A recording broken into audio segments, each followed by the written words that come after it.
This is Daily Blast Live. We're talking about what you're talking about. Real, honest, entertaining, live. DBL starts right now. 3, 2. Welcome to DBL. Happy Monday, everybody. It's November 25th. I'm here with Stephanie, Brandon, Erica. I'm Jeff. Steph's got the giggles already. It's because it's nearly Thanksgiving and I'm not even American and I'm excited. Ooh, well, that's real excitement. Yeah. I like it. I'm excited too. We have big plans. Is she coming over? Yeah. Yeah, Steph's coming over for Thanksgiving. I told everybody. You gonna save your plate? You are going to your family's But Thanksgiving. when I come back, I want to try Erica Cobb something, you know? We'll talk about it. You think I'm cooking? No. We'll get to Thanksgiving later. We still got a couple more days. Okay, cool. Let's get into these stories, guys. For the first time since he was thrown in prison last year, Bill Cosby is speaking out and breaking his silence. Listen to what he told BlackPressUSA.com over the phone. I've got a wife and a family and friends, not in prison, who are so happy that I have something, that my spirit is up. And being unsighted, I go up in my bed house. I go into my bed house and I lay down and I start to think. In addition, he also said, quote, "It's all a setup, that whole jury thing. They were imposters. When I come up for parole, they're not going to hear me say that I have remorse. I am a privileged man in prison." I don't know what's going on with Bill Cosby. I don't know why he'd do this interview. I'm not a doctor either, but it sounds like he's almost losing it in there, right? I don't know. I do feel like it's kind of par for the course. I think that Bill Cosby has been a man of privilege for far longer than he wasn't a man of privilege, and that you start to live in your own bubble and you create your own reality. And I think that it's probably also a defense mechanism and a tactic to help him get through, that he can create his own reality even in prison. Yeah, sociopaths don't express remorse. Well, I was reading online earlier when they were talking about people who don't show remorse for their crimes or whatever. But I don't understand. I'm like you, Jeff. Why would he say that right now when he's waiting to hear from the appeals court on if he's going to get a retrial or if he's going to be set free? So I feel like him saying this and him saying the thing about the jury and him saying the thing about how he's not going to show remorse when he goes up for parole, that's bad business right there. Right. I don't understand why there's no legal counsel telling him, hey, just be quiet, sit and wait this thing out, and then let's see if we can get you a retrial again. Yeah. I think he's resolved in his position. I mean, he's 82 years old.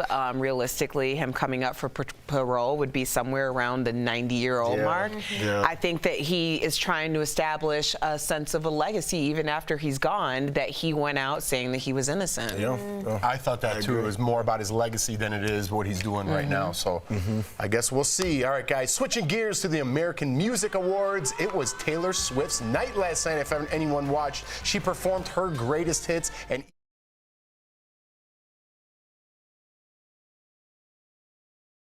with the girl power.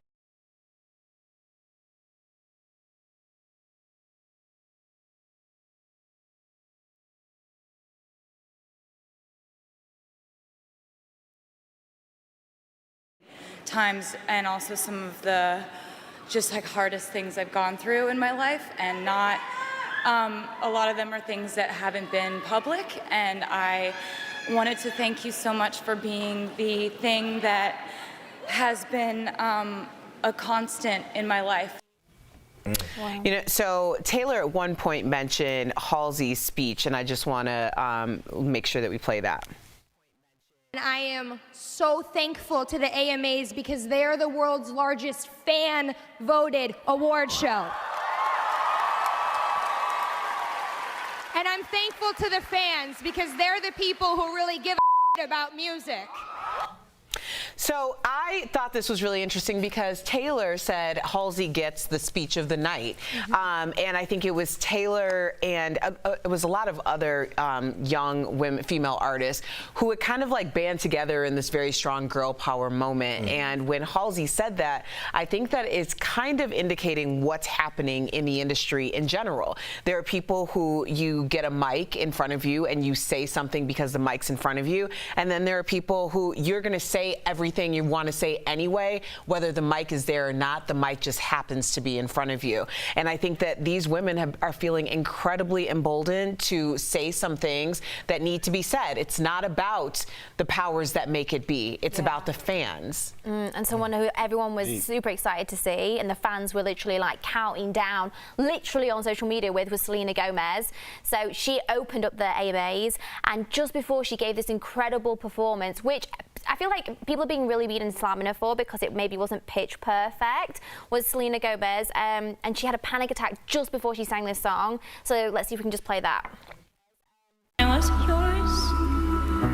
Yeah. We'd always go into love. I needed to lose.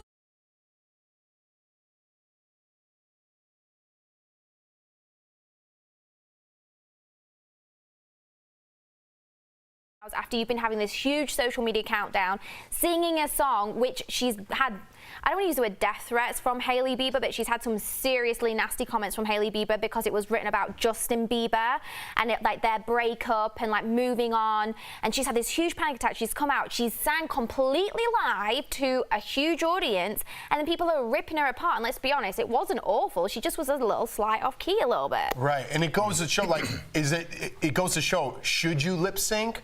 Or should you go live? I mean, it's front of your peers. A couple of people that are accused of lip syncing are Toni Braxton and Ozzy Osbourne. I think we also have that clip.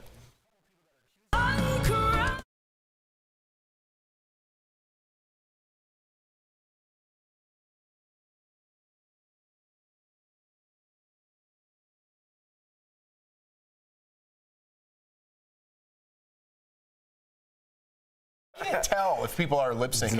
Well, I think it's about the quality. I didn't think that Toni Braxton was lip syncing. She sounded amazing. Yeah, because when her body moved, her voice seemed to move. Yeah. Even when it wasn't pitch perfect, it was like everything was kind of moving at the same time. What is that? What's that weird effect called that Ozzy was singing with the light? Oh, it's that auto-tune. Yeah. Like that I mean, come on, clearly that's not him. Well, they all kind of had it. They all kind of had it last time when they did that performance. Travis Scott came out. It sounded like he had some auto-tune on his mic. And I thought Post Malone even had a little bit of his. No one's coming out without some degree of processing on their mic. And Travis Scott, that's his brand. But the best night of the night. The best night of the night? Best time of the night. Moment of the night. It was the best night of the night. Best night of the night was a potential collaboration in the works. And I'm going to tell you why after this. Check out Post Malone dancing to Shania Twain.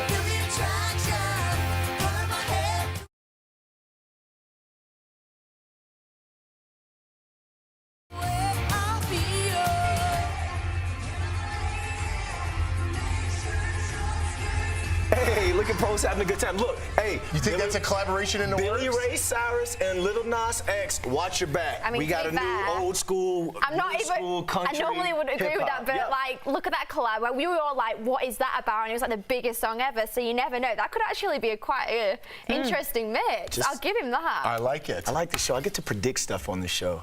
Well, I mean, anyone would want to collaborate with Post Malone. But Shania Twain, Post Malone, like she's got her Vegas residency coming out. I would love to go to that. She's getting back in the spotlight. I would love to go to that, and she killed it. I mean, I don't know how old Shania is. I think she's in her 50s at the minute. I don't know. 52. Yeah, and I mean, did you see her? Like how she performs, and she was live in the costumes, and she might have had a little, but you know.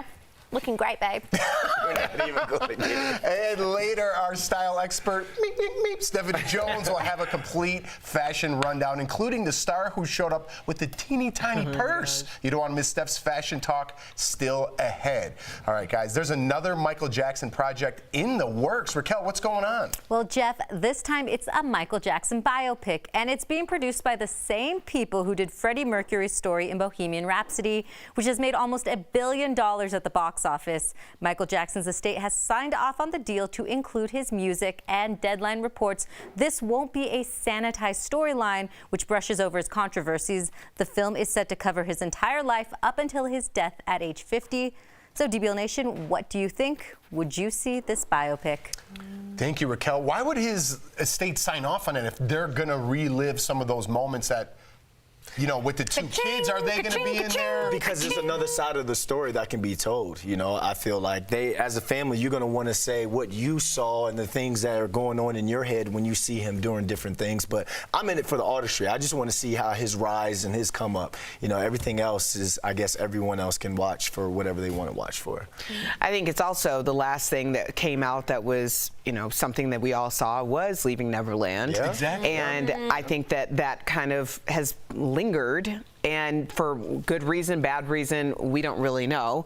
But I think the idea of it not being a sanitized storyline is very important, because I think regardless of if you believe he's guilty or he's innocent, there's still some questions as to why someone of his age was allowed to be around kids the way that he was. Right. Yeah. I wonder if it's going to be like a challenge to the Finding Neverland.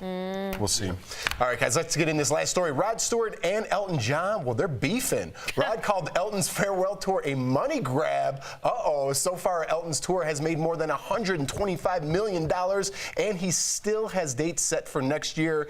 All right, Steph, is Rod just being jealous and a hater here? What's going on? Okay, right. So I love Elton John. Let me just say, Rocket Man is like the most fabulous song. So many of his songs that I love. But Elton, my darling, when is this tour going to end? It's been already going on for like 2 years, and there's still another year in the dates. Like, so what is going on? Hang up those blue suede shoes already and just like call it a day. That was Elvis. I know, but he also has a line in one of his songs about it. Oh, yeah. Like, honestly, it's just kind of like... But why not make money when you can? I think it's all fine and good, but he has this whole persona of like, he's over touring, he's done, whatever. I reckon Rod clearly has something coming out. Otherwise, why is he piping up all of a sudden? Go back to bed, pineapple head. He looks like he's got a pineapple in it. I mean, that haircut should have stayed in the 80s, darling. Look at it. That blonde little Not go back to bed, pineapple head. It looks like a pineapple on his head. It sounds like a kid's book I'm going to read my kids tonight.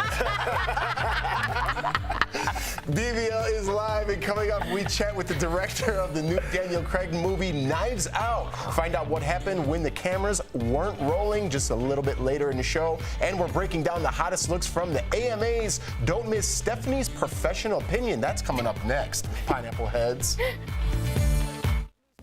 This November, DBL is better than ever.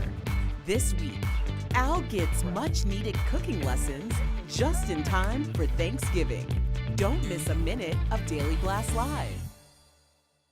Oh, no, because blue suede shoes, like, it's blue famous. jeans. So I actually got a little caught up in the moment. It was actually blue jeans. He says blue jean baby, LA lady. And I got it a bit confused with Elvis. Blue suede shoes. My bad. I was very heated. Where did go back to bed pineapple? Yeah, I just made that was just off. His haircut is so bad. It's so bad. You can roll with that and get a children's book on. No, seriously, I mean, Rod Stewart's awesome. Roxanne, love it. But his haircut has to go. It just really grates on me. It Do you think grinds he's my a little? gears. Do you think he has something coming out, or he's just a little bit more jealous? He wishes he could have capitalized a little more. He's a billionaire. He's not. He doesn't care. He doesn't need the money. He's obviously got something coming out that he wants to poke and ram up the press for. Because why else would he bother? Or it could have been taken out of context. You know, he could have been saying like, oh, you know, the guy needs to hang up his cleats and, you know, right off in the sunset, and then got to talking about something else. True. And they just used that as an attention grabber, a headline grabber. Could go to bed pineapple head. Wait, someone's written in saying, Tamara, Tammy Gibson, whoa, Steph, have you seen your hair? Cher was on her final tour for a couple of years. Ooh. I'm all right with Cher being on a final tour. The problem I've got with Elton John is he said he says he doesn't like performing. He's over it. It's gone on and on and on. He's gone around the world more than once. It's like, just end it already. And also, my hair is half fake. What about Jay-Z? He said he was retiring. Remember Elsa's last album? Wait, what? Also, my hair is fake. My hair is very much fake. Remember, I really do not. It's like that athlete that doesn't want to go away. You know, this is what you've been doing for such a long time. You're used to performing. You're used to that lifestyle. I don't know. Maybe he's not ready to just walk away in the sunset just yet. My wife just accused me of being somewhere else. I just can't wrap my head around it. I just find it hard to understand because he really just seems to be She goes, I turned on YouTube to watch, and it's you, once you go Tori, away, and Sam. that's when they forget about you. Michael Better, are we live or what? Yes or no? Yes, we are. We're still on? Jordan, we're here. Yeah, what's up, love? I'm watching us. I'm watching us. Trust us. We are here.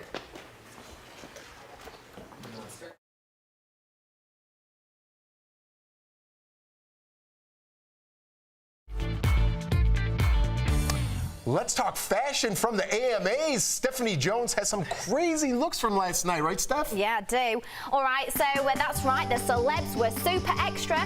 So let's bring up Lizzo. She rocked the red carpet in an orange ruffle mini dress. Right, if you squint your eyes just really hard, you can see the mini Valentino bag that she brought. I mean, it's the size of a little finger or something. And of course, it then became a meme. So this one says, bringing all my enthusiasm to work. I get you. On a Monday, it's tough. And another says, Lizzo brought my life savings to the AMAs. I like that one.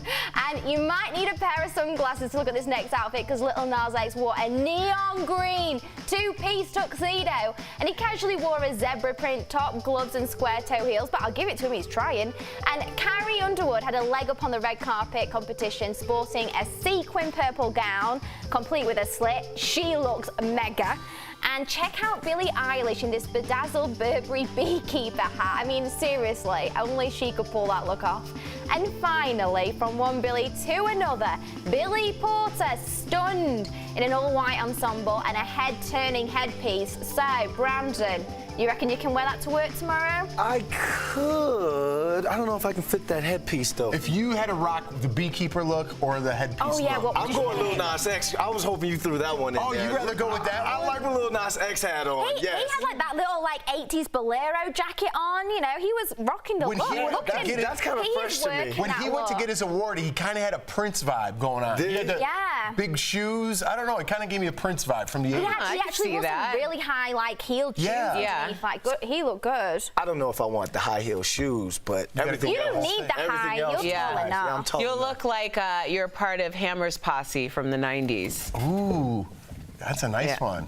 Steph, the beekeeper look? I mean, come on. I mean, why is everyone going to say it looks good? It didn't look good. I don't think it looked good. I think it did make her look a little bit mysterious because you couldn't quite see her face. And then she did this little thing. I was watching some of the red carpet arrivals, and she did this little thing where she kind of lifted it up without revealing any of her face, and then she put it back down, kind of like, sod you lot, I'm going to do what I want anyway. And Billy Porter was sitting next to Taylor Swift. I'm like, who's that crazy man wearing that hat? And then I saw it was Billy Porter. I'm like, oh, it's Billy Porter. I was behind him. I'd be mad because I want to watch the show. He's notorious for doing Gotta that. take your hat off. All right, guys, we'll be right back.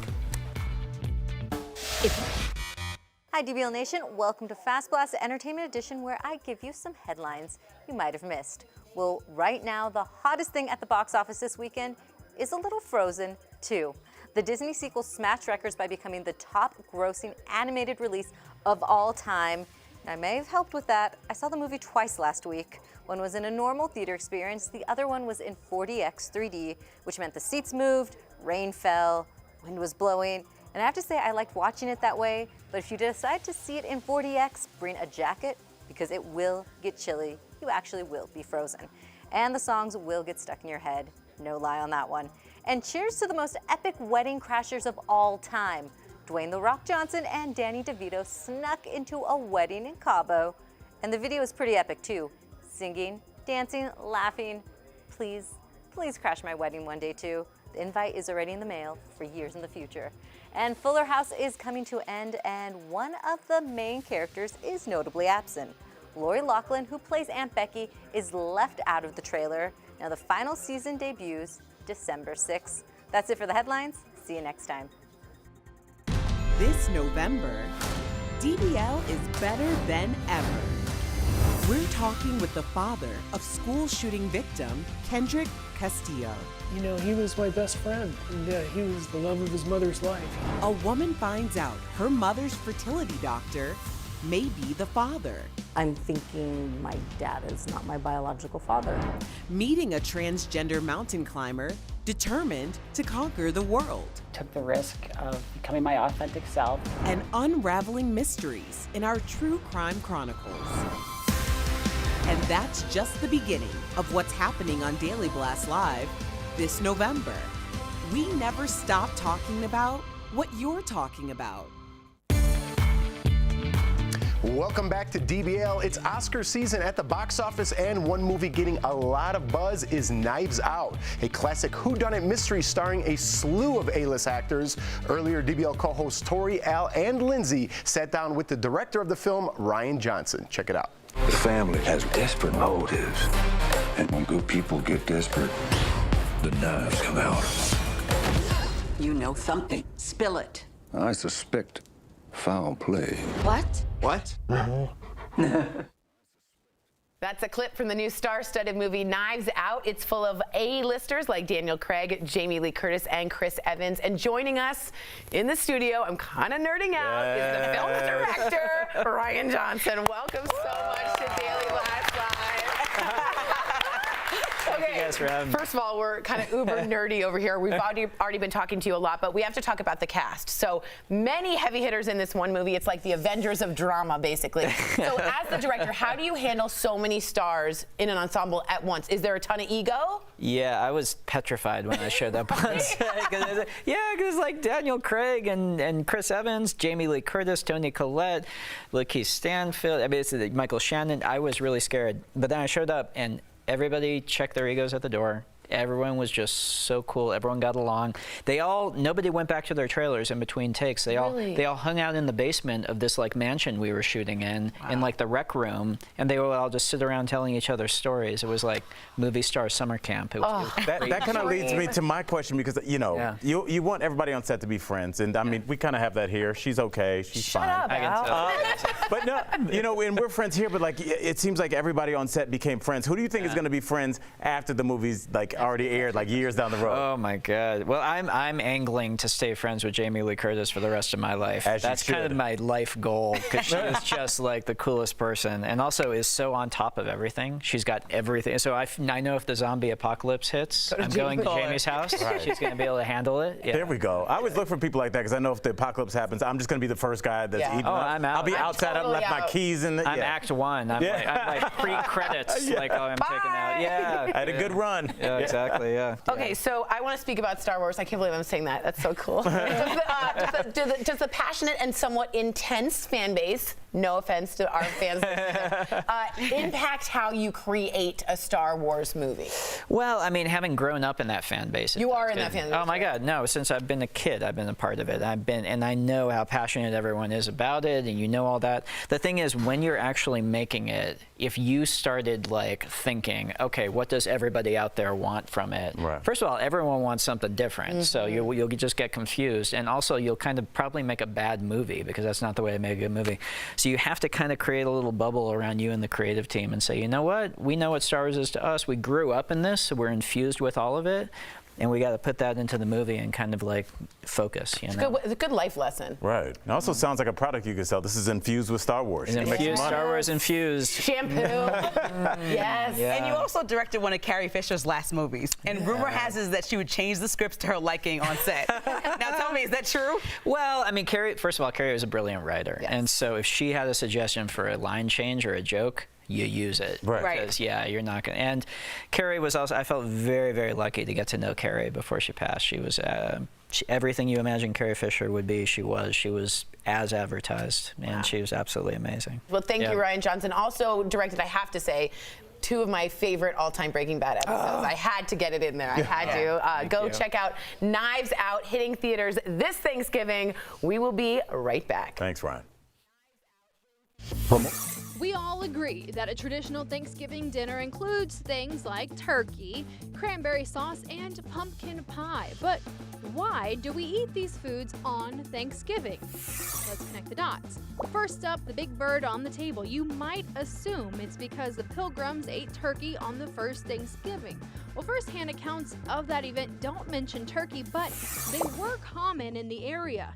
It's also a uniquely North American animal, so when President Lincoln made Thanksgiving a national holiday, turkey gained traction as the star of the table. But what about the cranberry sauce? While cranberries would have been easy to come by, Pilgrims would have been missing the main ingredient that makes it palatable: sugar. But the tart berry is so identifiable as American, it landed on the Thanksgiving table. It's the same story with pumpkin pie. The first Pilgrims would have been missing some of the main ingredients for pumpkin pie, mainly butter and flour. But by the time the national holiday came along, it was firmly entrenched in the American playbook. So, while our Thanksgiving meal may not be historically accurate, it's still 100% American.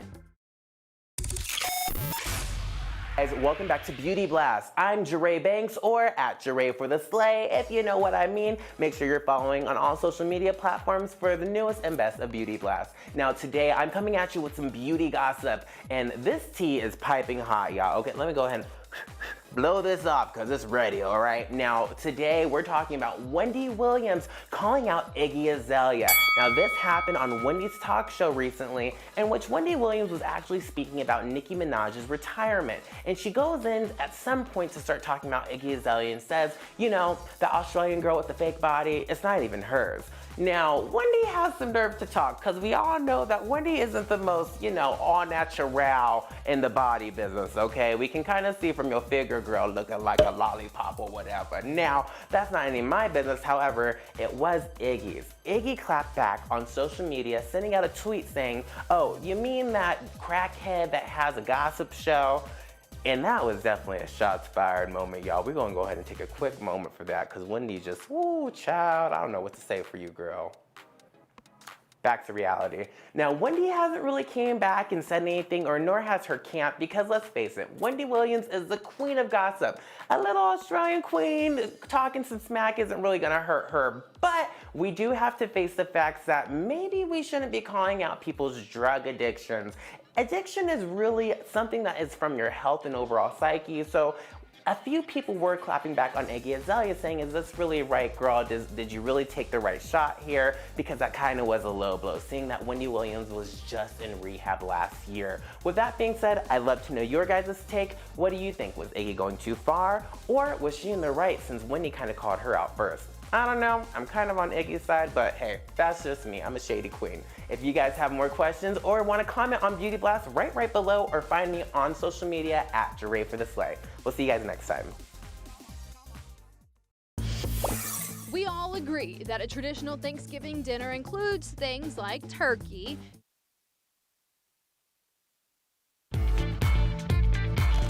Welcome back. Dwayne "The Rock" Johnson and Danny DeVito pulled off the ultimate surprise when they crashed a wedding in Mexico. Let's watch. Unforgettable.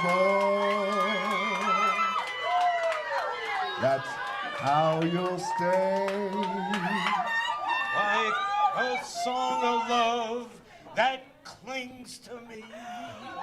How the thought of you does things to me. Yes. Wow. You know, we did a picture of a wedding that was crashed by Kat McPhee and David Foster. Right, yeah. And I ended up at dinner with that couple just a few months ago. And it's interesting when you're not in the spotlight, sometimes you don't appreciate those things as much. I would have loved that. That would have been awesome. Danny DeVito and The Rock. Awesome. Congratulations to that married couple. We'll see you guys tomorrow. Happy Monday.